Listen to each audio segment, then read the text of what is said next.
Oh, hello. Just caught me there.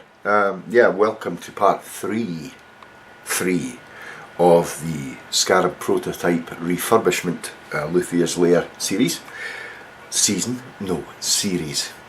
And today we're going to be looking at several things. We're going to look at sort of briefly examining the finish that I've put on the base, and then we're going to do some shielding of the cavities. Sounds like a dance macabre, shielding of the cavities. Ooh, it doesn't really. And we're going to use certain materials to shield the cavities. I'm going to show you alternatives for that. Then if we've got time, that's most important. If we've got time, I will show you the beginnings of fitting the electronics into the base. If you remember, in part 1 we actually made the assembly, the electronics assembly, which is called the harness, usually. Nothing to do with horses. And so we'll go from there. But hey, stay tuned, Ed. It's going to be fun. We're going to have a lot of fun today, so cool. See ya.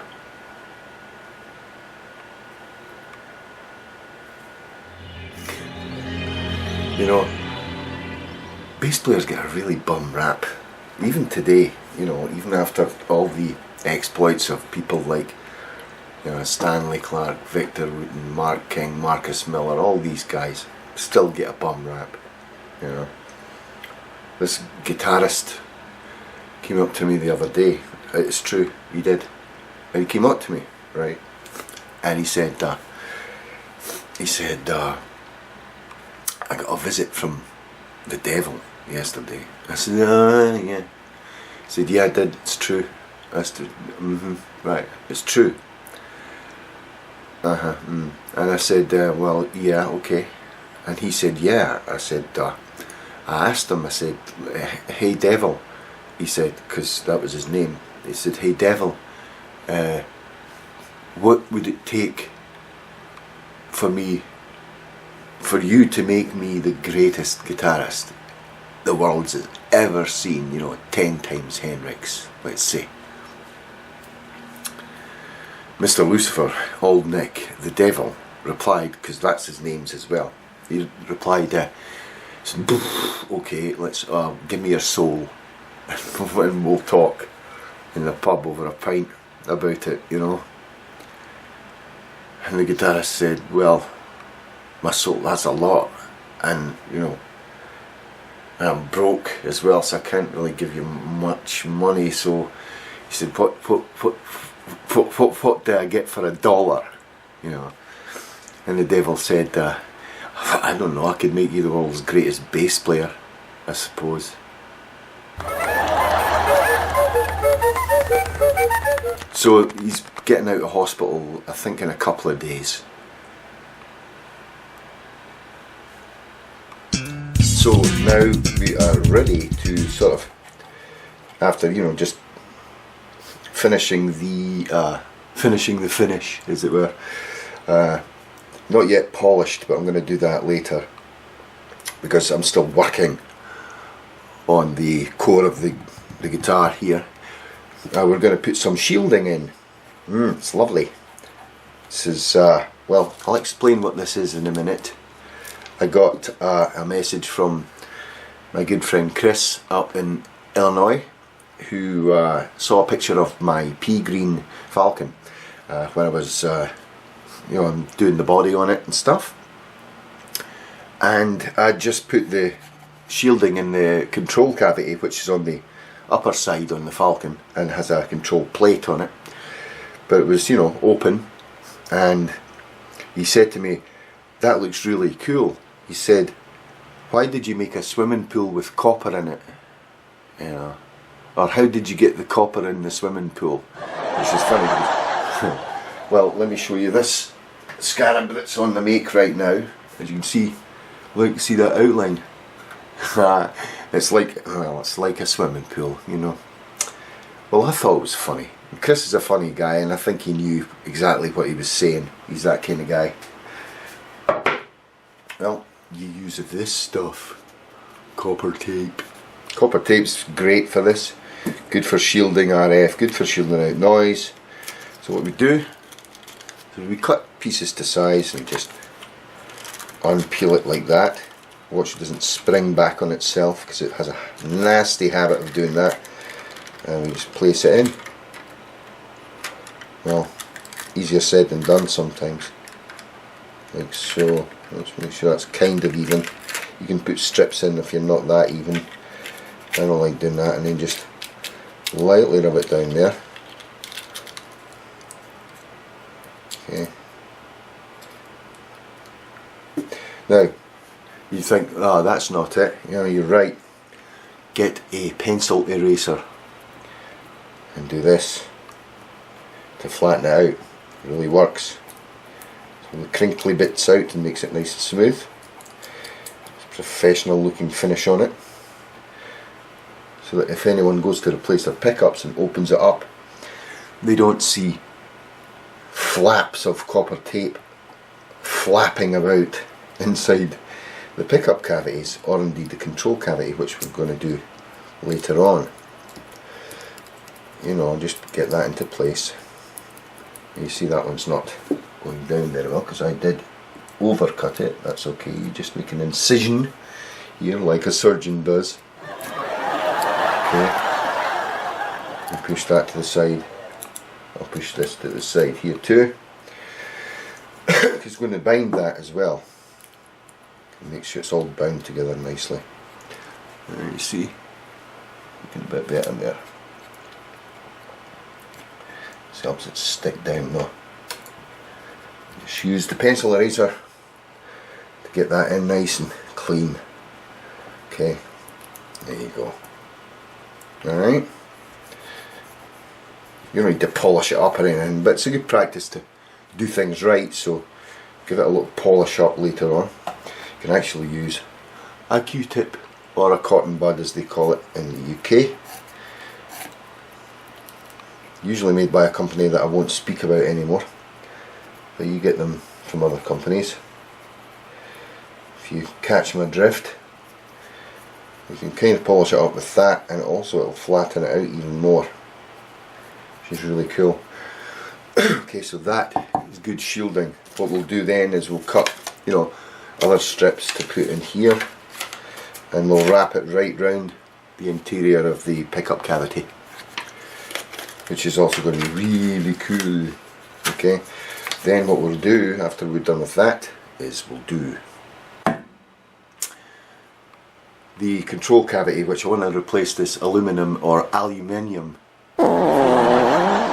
east side of the pond cavity tape, because I like the copper better. It seems to, I don't know, has a better noise cancelling property about it. Maybe it's just me, I don't know.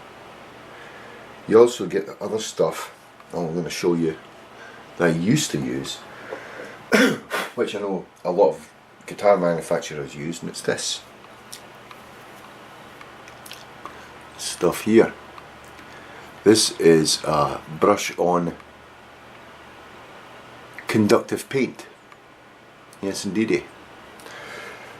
It's got graphite in it, but again it's not that conductive. I like something that's fairly conductive as well. So you know, the interior matte black of the cavities looks good, but you know, what do you want out of something you're never going to see when you're playing?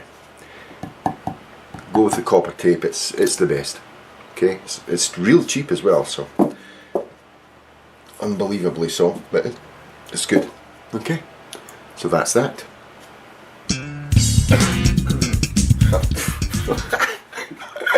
Anyway,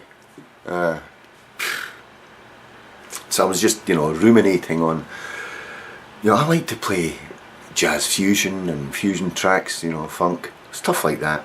I like jazzy stuff as well, you know, playing jazz. Not that popular though, well, or is it, you know, making a comeback, but still, you know, I like all that stuff, the intricate stuff, the clever stuff, if you will. You know, I mean, to highlight my opinion here, to highlight what I'm saying, because it is an opinion, and it might not be, it might be a rack opinion, but sometimes you're right.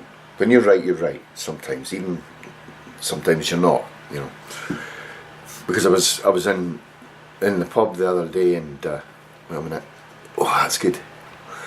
And shit, if I didn't overhear a couple of jazz guitarists speaking to each other, and one of them said to the other jazz guitarist, because that's what they were, you know, one of them said to the other one, he said, yeah man, I bought your album the other day, it was awesome. And the other guitarist said, oh, you're the guy who bought it.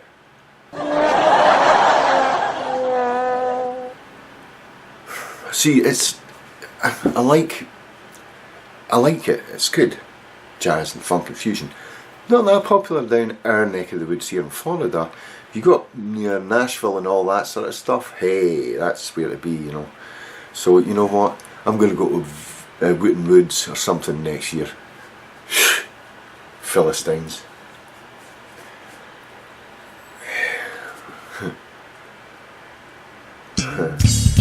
Well, when I was finishing this bass, guess what happened to me the other day? God, I was so angry. I'd left it propped and up, you know, above the bench on some risers, commonly known as doohickeys, you know, to let it dry and stuff. And it was late at night, and I set it up, went to bed, and in the morning, lo and behold, what did I see? A big blob right here of stupid clear coat, right, hardened and dried. I was like, oh no, and you know, I was like, okay, how am I going to get this down to the level of the finish I've got without ruining my entire finish and having to start again from scratch, if you pardon the pun. Well, there's a little trick you can do, and it involves, of all things, wood filler. Yes, wood filler. Yes, indeed, wood filler. What you do is you make sure it says this: easy water cleanup on it. Easy water cleanup. Okay? And then you find the piece that's been screwed up, and you put all of that stuff around there. Okay? Right, and then you even it out. Wood filler, remember? You even it out. Okay? Then, when it's dried, when the wood filler's dried, make sure it's perfectly dry throughout. Leave it a day. You know, you're already screwed up, another day isn't going to matter too much, okay? Unless your deadlines are totally unrealistic. And then you get your little pencil eraser and your sandpaper, probably about 320 grit, maybe 320, 400 grit, and you start sanding it. Okay? And guess what appears first? Yes, the blob that you made. So you can sand that down, keep sanding, and by the time you get down to the finish, you've still got that tiniest sliver of wood, the liquid wood stuff, the wood filler. You've still got a tiny sliver of that left on the body, and the surrounding finish isn't getting damaged, right? And because it's water based, okay, because it's water based, with just a little bit of rubbing alcohol in the solution, you get your cloth and you dab it in your water and rubbing alcohol solution, maybe a 1 to 10 mix of that, you know, 10 parts water, 1 part rubbing alcohol, and you clean it up, and guess what? Hey presto, no stupid mistake left. So that's a great little tip.